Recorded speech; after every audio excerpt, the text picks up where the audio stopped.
Today, in the midst of a great war for freedom, we dedicate a shrine to freedom. To Thomas Jefferson, apostle of freedom, we're paying a debt long overdue. Yet there are reasons for gratitude that this occasion falls within our time. For our generation of Americans can understand much in Jefferson's life which intervening generations could not see as well as we. He faced the fact that men who will not fight for liberty can lose it. We too have faced that fact. He lived in a world in which freedom of conscience and freedom of mind were battles still to be fought through, not principles already accepted of men. We too have lived in such a world. He loved peace and loved liberty, yet on more than one occasion he was forced to choose between them. We too have been compelled to make that choice. Generations which understand each other across the distances of history are the generations united by a common experience and a common cause. Jefferson, across 150 years of time, is closer by much to living men than many of our leaders of the years between. His cause was a cause to which we also are committed, not by our words alone, but by our sacrifice. For faith and ideals imply renunciation.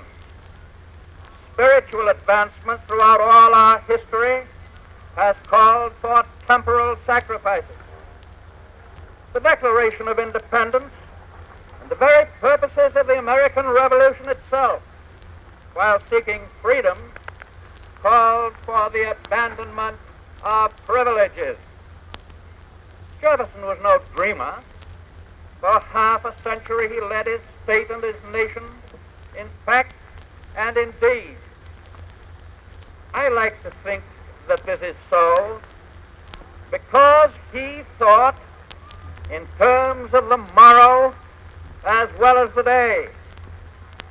And this was why he was hated or feared by those who thought in terms of the day and the yesterday.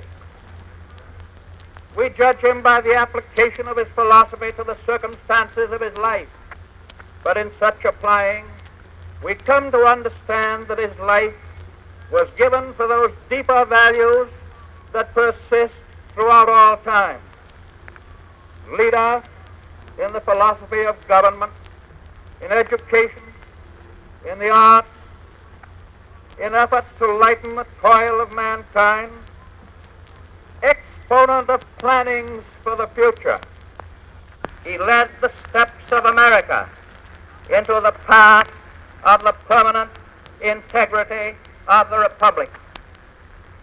Thomas Jefferson believed, as we believe, in man.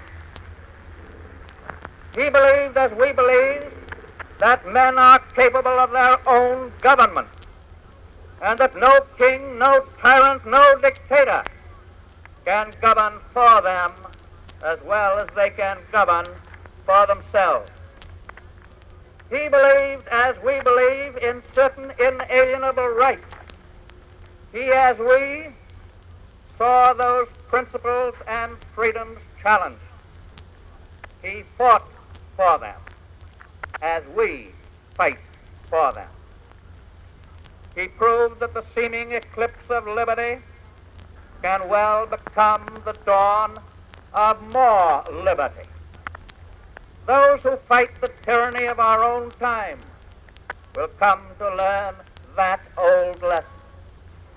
Among all the peoples of the earth, the cruelties and the oppressions of its would-be masters have taught this generation what its liberties can mean.